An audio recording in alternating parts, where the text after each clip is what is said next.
بسم اللہ الرحمن الرحیم الحمد للہ رب العالمین والعاقبۃ للمتقین والصلاة والسلام علی سید الانبیاء والمرسلین وعلی آلہ واصحابہ اجمعین اما بعد فاعوذ باللہ من الشیطان الرجیم بسم اللہ الرحمن الرحیم قل ان کنتم تحبون اللہ فاتبعونی یحببکم اللہ ویغفر لکم ذنوبکم واللہ غفور رحیم صدق اللہ العظیم۔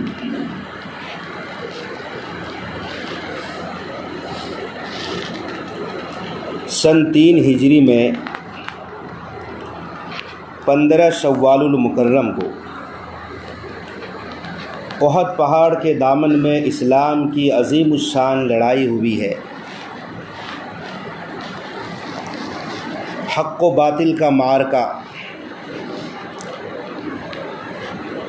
جنگ احد کا معرکہ پیش آیا ہے۔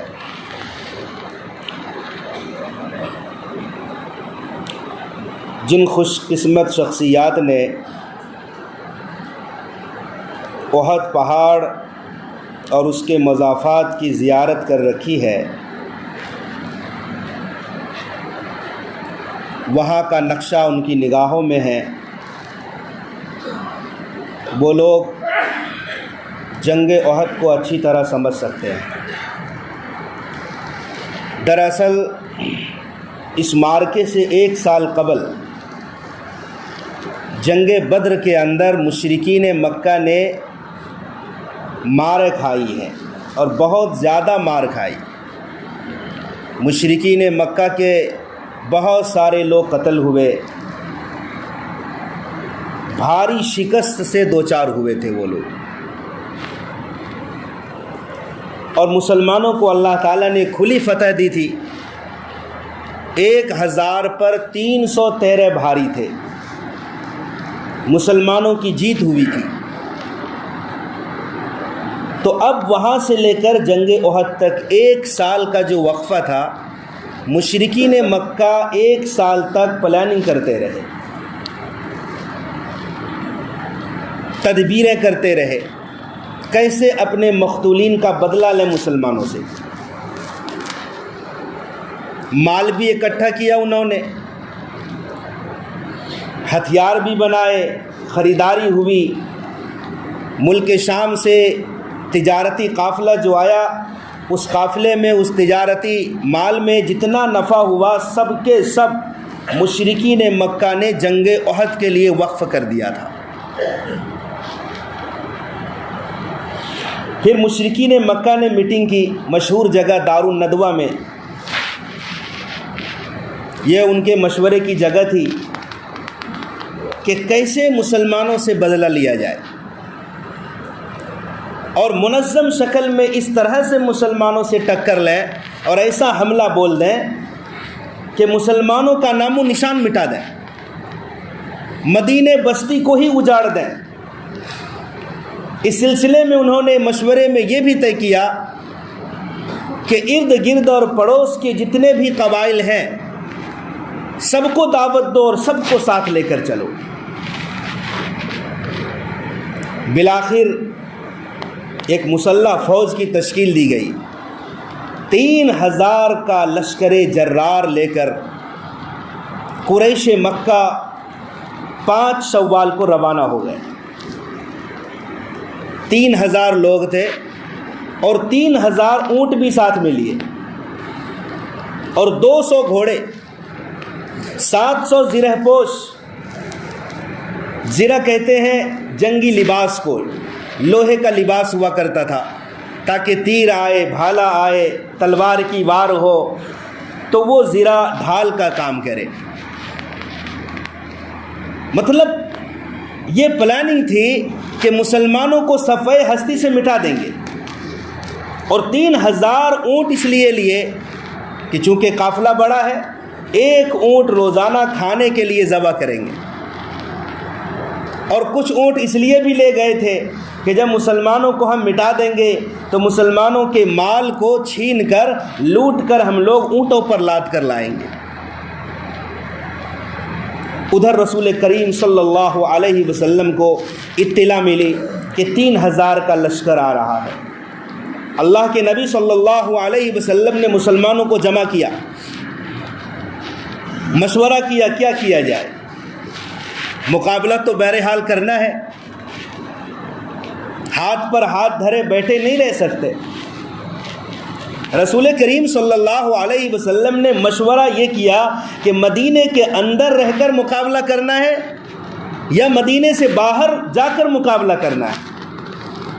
کچھ صحابہ کرام کی یہ رائے ہوئی کہ مدینے کے اندر رہ کر مقابلہ کرنا ہے، لیکن اکثر صحابہ کرام یہ کہہ رہے تھے کہ مدینے سے باہر جا کر مقابلہ کریں گے۔ اللہ کے نبی صلی اللہ علیہ وسلم کی اپنی رائے تو یہ تھی کہ مدینے میں رہ کر مقابلہ کریں، لیکن اکثریت رائے کی وجہ سے اللہ کے نبی نے یہ جمعہ کے دن عصر کے وقت فیصلہ سنایا کہ مدینے سے باہر جا کر مقابلہ کریں گے۔ اس سے ہمیں یہ سبق ملتا ہے کہ جو امیر ہو، فیصلہ کرنے والا ہو، وہ ساتھیوں کے مشورے اور رائے کی رعایت کرے، اپنا حکم نہیں تھوپے۔ اللہ کے نبی صلی اللہ علیہ وسلم تو خود مختار تھے، وہ کچھ بھی فیصلہ کر سکتے تھے اور صحابہ کرام دل و جان سے مان لیتے، لیکن اللہ کے نبی نے امت کے لیے یہ سبق دیا ہے کہ جب بھی مشورہ ہو تو اکثریت کو دیکھ لینا، اکثر لوگوں کی کیا رائے ہے، اس میں خیر ہے، اس میں برکت ہے، اور اس کو لے لینا۔ اللہ کے نبی نے فیصلہ سنایا کہ مدینے میں رہ کر مقابلہ نہیں کریں گے، بلکہ مدینے سے باہر جا کر احد کے دامن میں جا کر مقابلہ کریں گے۔ پھر اللہ کے نبی نے 1000 صحابہ کرام کا لشکر تیار کیا۔ ادھر کتنے ہیں؟ 3000۔ اللہ کے نبی نے 1000 صحابہ کا لشکر تیار کیا، اور صرف 2 گھوڑے۔ اللہ کے رسول صلی اللہ علیہ وسلم مدینۃ المنورہ سے مغرب کے وقت نکلے، اور مدینے میں عبداللہ ابن ام مکتوم رضی اللہ عنہ کو مدینہ منورہ کا امیر مقرر کیا، اور اللہ کے نبی نکل گئے، احد کے دامن میں پڑاؤ ڈالا۔ 300 منافقین، 1000 میں سے 300 منافقین تھے جو عبداللہ بن ابی بن سلول نے یہ کہہ کر 300 کو لے کر واپس ہو گئے کہ ہم نے تو کہا تھا کہ مدینے میں رہ کر مقابلہ کریں گے، لیکن آپ نے ہماری بات نہیں مانی، اس لیے ہم اپنے لوگوں کو لے کر چلے جاتے ہیں۔ تو عبداللہ ابن ابی بن سلول 300 کو لے کر مدینہ واپس چلا آیا، اب رہ گئے باقی 700۔ چنانچہ معرکہ پیش آیا، پیچھے جبل احد ہے، اللہ کے نبی جو سب بندی کر رہے تھے تو پشت کی طرف پیچھے احد کا پہاڑ تھا اور سامنے مدینۃ المنورہ تھا۔ اللہ کے نبی صلی اللہ علیہ وسلم کے لشکر کا اور کفار مشرکین کے لشکر کا مقابلہ ہوا۔ پہلے تو ایک ایک کر کے مقابلہ ہوتا رہا۔ طلحہ بن ابی طلحہ میدان میں آیا۔ اچھا، اس زمانے میں کفار و مشرکین کا نام بھی مسلمانوں کے ناموں جیسا ہوتا تھا۔ یہ دیکھو نا، طلحہ بن طلحہ، یہ کفار و مشرکین کی طرف سے تھا۔ تو اس نے آواز دی کہ میرے مقابلے کے لیے بھیجو۔ چنانچہ حضرت علی رضی اللہ تعالیٰ عنہ آئے، ایک ہی بار میں نمٹا دیا۔ پہلے تو 2-4 کر کے ایک ایک کر کے مقابلہ ہوا، پھر گھمسان کی لڑائی ہوئی، لشکر آپس میں بھڑ گئے۔ تو آپ جیسے ہی غزوہ احد پہاڑ کے دامن میں آپ پہنچیں گے تو آپ کو چھوٹی سی پہاڑی دکھتی ہے، وہیں پر جہاں پر امیر حمزہ رضی اللہ تعالی عنہ اور صحابہ کرام کے مزارات ہیں، آپ اس میدان میں جاؤ تو چھوٹی سی پہاڑی، اس پہاڑی کا نام جبل رومات ہے۔ رومات کہتے ہیں تیر پھینکنے کو، چھوٹی سی پہاڑی، اس پر لوگ چڑھتے بھی ہیں۔ تو وہاں پر اللہ کے نبی نے 30 صحابہ کرام کو جو تیر چلانے میں ماہر تھے، اللہ کے نبی نے مقرر کیا اور امیر بنایا عبداللہ ابن جبیر رضی اللہ عنہ، اور یہ حکم دیا کہ چاہے تم دیکھو کہ ہمارے ٹکڑے ٹکڑے کر دیے گئے اور ہم نے شکست کھا لی ہے، کسی بھی حال میں تم نے یہ پہاڑی چھوڑ کر اترنا نہیں ہے۔ پھر لڑائی ہوئی، تمام صحابہ کرام جمع مردی کے ساتھ، دلیری کے ساتھ، خوشی خوشی جام شہادت نوش کرنے کے خوشی میں خوب لڑ رہے تھے اور اپنے جوہر دکھلا رہے تھے۔ شروع میں تو کافروں کی ہوا اکھڑ گئی اور کفار و مشرکین بھاگنے پر مجبور ہو گئے، یعنی مکمل جیت مسلمانوں کی ہو گئی۔ تو یہ جو 50 تیر انداز صحابہ تھے پہاڑی پر، درہ ہے یہ، تو اکثر صحابہ نیچے اتر گئے کہ بھائی جب جنگ ختم ہو گئی، لڑائی ختم ہو گئی، اب چلو کافروں کے مال کو لوٹو، مال غنیمت اکٹھا کرو، اور ہمیں جو اللہ کے نبی نے مقرر کیا تھا وہ صرف لڑائی کے لیے مقرر کیا تھا۔ اب لڑائی ختم ہو گئی، جنگ کا خاتمہ ہو گیا، اب یہاں رہنے سے کوئی فائدہ نہیں۔ لیکن ان کے امیر عبداللہ ابن جبیر منع کر رہے تھے کہ نبی نے منع کیا ہے تو جب تک نبی آ کر ہمیں اترنے کا حکم نہ دے دے ہم نہیں اتریں گے۔ 50 میں سے 42 صحابہ نیچے اتر آئے، تقریباً 8 صحابہ کرام اوپر رہ گئے۔ ادھر خالد ابن ولید جو بعد میں مسلمان ہوئے تھے، اس وقت وہ کفار کی طرف سے تھے اور بہت طاقتور پہلوان اور گھڑ سوار آدمی تھا۔ وہ 200 گھڑ سواروں کو لے کر دیکھا کہ درہ خالی ہے، پہاڑی پر 7-8 لوگ ہیں، ان 7-8 صحابہ کرام کو شہید کر دیا، پہاڑی پر چڑھ گئے اور اس طرح سے مکمل جنگ احد پر قبضہ کر لیا۔ احد کے پہاڑ پر صحابہ کرام تتر بتر ہو گئے، لشکر میں افراتفری مچ گئی، کون اپنا کون پرایا، مسلمان یہ بھی بھول گئے، اور ایسی بے خبری ہو گئی کہ حضرت حذیفہ کے والد حضرت یمان رضی اللہ عنہ مسلمانوں کے ہاتھوں سے شہید ہو گئے۔ مسلمانوں میں جو افراتفری مچ گئی، یہ بھی نہیں پہچانا مسلمانوں نے کہ کون اپنا ہے کون بیگانہ ہے، اور اپنے ہی آدمی کو حضرت یمان رضی اللہ عنہ کو غلطی سے، بھول سے مسلمانوں نے شہید کر دیا۔ حضرت حذیفہ بعد میں کہہ رہے تھے کہ یارو میں نے تو آواز لگائی تھی کہ یہ میرے ابا ہیں، مگر اتنی افراتفری شور و گل میں کون کس کی بات کرتا۔ یہاں تک نوبت پہنچی، پورا پاسا ہی پلٹ گیا، جنگ کا نقشہ ہی بدل گیا۔ اللہ کے نبی صلی اللہ علیہ وسلم بھی اکیلے ہو گئے۔ پھر نبی کی حفاظت کے لیے چند صحابہ کرام مہاجرین میں سے بھی اور انصار میں سے بھی اللہ کے نبی کے محافظ بن کر کھڑے ہو گئے۔ اس طرح سے نبی کی حفاظت کی۔ صحابہ کرام نے حضرت طلحہ رضی اللہ عنہ بالکل ڈھال بن گئے، دشمنوں کی طرف سے جو بھی تیر آتا، جو بھی حملہ ہوتا، نیزہ آتا، حضرت طلحہ اپنے ہاتھ سے روکتے، ہر آنے والے تیر کو حضرت طلحہ ہاتھ سے روکتے تھے، یہاں تک کہ حضرت طلحہ رضی اللہ تعالیٰ عنہ کا ہاتھ شل ہو گیا زندگی بھر کے لیے، وہ بیکار ہی ہو گیا، لیکن حضرت طلحہ خوش تھے کہ نبی کی حفاظت میں یہ ہاتھ گیا ہے۔ حضرت ابو دجانہ رضی اللہ تعالیٰ عنہ یہ بھی نبی کے محافظ تھے۔ اللہ کے نبی نے حضرت ابو دجانہ کو تلوار دی تھی، نبی کی تلوار کو لے کر جس طرف گئے اس طرف لاشیں بکھیری۔ حضرت سعد بن ابی وقاص رضی اللہ تعالیٰ عنہ، حضرت حمزہ رضی اللہ تعالیٰ عنہ، یہ تو اللہ کے نبی کے ایسے چچا ہیں، بڑے غمگسار چچا ہیں، یہ بھی بہادر تھے۔ اللہ کے نبی صلی اللہ علیہ وسلم کے مدد کے لیے اور اللہ کے نبی صلی اللہ علیہ وسلم کی حمایت کے لیے حضرت طلحہ شروع میں ہی آئے تھے۔ مکہ المکرمہ کی بات ہے، حضرت حمزہ رضی اللہ عنہ شکار کھیل کر آ رہے تھے کہ باندی نے کہا کہ آپ اپنے تیر کا نشانہ ہمیشہ جانوروں کی طرف کرتے ہیں، معلوم ہے آپ کے یتیم بھتیجے محمد کو ابو جہل نے برا بھلا کہا ہے، جاؤ کبھی اس کا بھی معائنہ کرو اور اس کی بھی خبر لو، ہمیشہ جانوروں کو مارو گے، جب تک اس جیسے جانور کو ختم نہیں کرو گے پتہ نہیں آگے چل کر کیا معاملہ ہوگا۔ یہی حمزہ ہے رضی اللہ تعالیٰ عنہ، سیدھے حرم مکہ میں پہنچے، دیکھا ابو جہل بیٹھا ہوا ہے، اس زور سے کمان ماری کہ ابو جہل کا سر پھٹ گیا۔ کیا تم نے کیا سوچا ہے کہ محمد اکیلا ہے؟ ابو جہل کو ڈر لاحق ہوا کہ کہیں امیر حمزہ مسلمان نہ ہو جائے۔ امیر حمزہ رضی اللہ تعالیٰ عنہ سے کہا کہ کیا تم بھی مسلمان ہو گئے ہو؟ حضرت امیر حمزہ نے وہی کلمہ پڑھ کر کہا کہ میں بھی مسلمان ہو گیا۔ چنانچہ امیر حمزہ رضی اللہ تعالیٰ عنہ بھی بے دردی کے ساتھ شہید کیے گئے. مسئلہ کیا گیا ان کا. مسئلہ کہتے ہیں شہادت کے بعد حضرت امیر حمزہ کے ناک، کان، دل، جگر یہ سب کاٹ لیے گئے.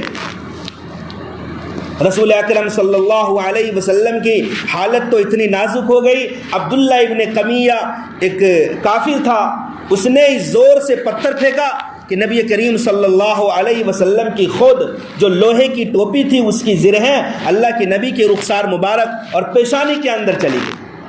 اور ایک کافر نے اتنے زور سے پتھر مارا، نبی کی پیشانی پر لگا، 2 دانت مبارک شہید ہو گئے. اور پیچھے گڈھا تھا، اللہ کے نبی صلی اللہ علیہ وسلم اس گڈھے کے اندر گر گئے، بے ہوش ہو گئے.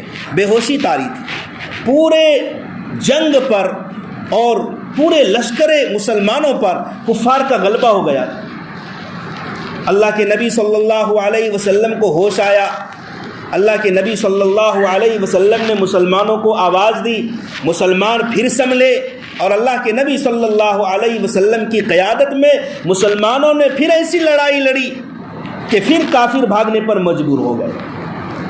خود امیر حمزہ رضی اللہ تعالیٰ عنہ نے اپنے تلوار سے 70 کافروں کو قتل کیا ہے. بالآخر یہ ہوا کہ مسلمانوں کی ہی جنگ میں فتح ہوئی. شروع میں بھی فتح تھی، بیچ میں ایک چھوٹی سی غلطی کی وجہ سے جو مسلمانوں کو سمجھ میں نہیں آئی، اللہ کے نبی کی اطاعت نہیں ہوئی، امیر کی اطاعت نہ ہونے کی وجہ سے نقصان ہوا مسلمانوں کا. پیارے آقا صلی اللہ علیہ وسلم نے جنگ کے خاتمے کے بعد کہا کہ لاشوں کا معائنہ کرو. حضرت امیر حمزہ رضی اللہ تعالیٰ عنہ کے بارے میں اللہ کے نبی نے پوچھا کہ میرے چچا کہاں ہیں؟ لوگوں نے کہا کہ آپ خود ہی جا کر معائنہ کر لیں. جا کر کیا دیکھتے ہیں کہ امیر حمزہ رضی اللہ تعالیٰ عنہ کی ناک، کان کٹے ہوئے ہیں، یہاں تک کہ سینہ بھی پھٹا ہوا ہے. ہندہ نے قسم کھائی تھی کہ حمزہ کا کلیجہ چباؤں گی. کلیجہ بھی نکال کر ہندہ نے چبائی. چنانچہ اللہ کے نبی صلی اللہ علیہ وسلم غم سے نڈھال ہو گئے، رونے لگے. اور حضرت امیر حمزہ رضی اللہ تعالیٰ عنہ کے جنازے پر اللہ کے نبی نے 70 مرتبہ نماز جنازہ پڑھی ہے. 70 مرتبہ. وہ اس طرح سے کہ اس جنگ میں 70 صحابہ کرام شہید ہوئے. تقریباً ایک صحابی کی نماز جنازہ پڑھی جاتی، جنازہ ہٹا لیا جاتا، پھر دوسرا جنازہ آتا، پھر دوسری نماز پڑھی جاتی، جنازہ ہٹا لیا جاتا. لیکن امیر حمزہ کا جنازہ وہیں کے وہیں رہا. 70 مرتبہ اللہ کے نبی نے امیر حمزہ پر جنازہ کی نماز پڑھی. امیر حمزہ کا جو مزار ہے، امیر حمزہ کی قبر میں ایک اور صحابی دفن ہے ساتھ میں، حضرت مصعب بن عمیر رضی اللہ تعالیٰ عنہ. یہ 2 صحابی ایک ہی قبر کے اندر ہیں. مصعب بن عمیر رضی اللہ تعالیٰ عنہ یہ مالدار گھرانے کے صاحبزادے تھے. مکے کے اندر جب مسلمان ہوئے تو حالت بدل گئی، فقیری میں آ گئے. کہاں 200 درہم کا جوڑا پہنتے تھے، قیمتی اور عمدہ ترین خوشبو استعمال کرتے تھے. لیکن جب مسلمان ہوئے گھر والوں نے سب کچھ چھین لیا، گھر سے نکال دیا، فقیری میں آ گئے. بٹن کی جگہ ببول کے کانٹے لگانے لگے، کمبل اوڑھنے لگے. لیکن اس جنگ میں جمع مردی دکھلائی. جب ان کی شہادت ہوئی تو لوگوں نے جنازے میں کفن کے لیے وہ جو اسلامی جھنڈا ہوتا ہے بلیک وائٹ، یہ اللہ کے نبی صلی اللہ علیہ وسلم کا جھنڈا ہوا کرتا تھا، اسی جھنڈے کو کفن کے طور پر دیا گیا. تو اتنا چھوٹا کفن تھا کہ جب سر کی طرف کیا جاتا تو پیر کھل جاتے، اور پاؤں کی طرف کیا جاتا تو سر کھل جاتا. اللہ کے نبی نے فرمایا کہ کفن کو سر کی طرف کر دو اور پاؤں پر اذخر کے پتے ڈال دو. میرے بھائیو، دوستو، بزرگوں، اس طرح سے شاہی زندگی گزارتے تھے اسلام سے پہلے. لیکن جب اسلام کے اندر آئے، اللہ کے نبی کی محبت میں اس طرح سے گرفتار ہوئے کہ صحیح سے کفن بھی میسر نہیں.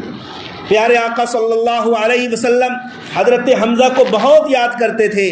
چنانچہ جب فتح مکہ ہوا ہے، اللہ کے نبی نے اعلان کیا وحشی ابن حرب جہاں بھی ملے، امیر حمزہ کو وحشی نے قتل کیا تھا، شہید کیا تھا، وحشی جہاں بھی ملے اسے قتل کر دیا جائے. یہ سننا تھا کہ وحشی مکہ چھوڑ دیا اور طائف کے اندر بھاگ کر چلا گیا۔ لوگوں نے کہا کہ وحشی بھاگنے کی ضرورت نہیں ہے، اگرچہ تم حمزہ کے قاتل ہو، لیکن میں نے سنا ہے کہ جو ایک بار کلمہ شہادت پڑھ لیتا ہے، ایمان قبول کر لیتا ہے، محمد عربی صلی اللہ علیہ وسلم معاف کر دیتے ہیں۔ تم کہاں طائف میں چھپے پھر رہے ہو، تم جاؤ مکے کے اندر۔ حضرت وحشی بن حرب آئے، منہ چھپا کر کوئی پہچان نہ لے، اگر کوئی پہچان لیتا وحشی کی گردن اڑا دی جاتی، اس لیے چھپ چھپا کر صرف آنکھیں نظر آتی تھی۔ اللہ کے نبی کی مجلس میں پہنچ گئے اور پیچھے جا کر کہا کہ میں مسلمان ہونا چاہتا ہوں، میں وحشی ابن حرب ہوں۔ اللہ کے نبی نے مڑ کر دیکھا، کہا تو وحشی؟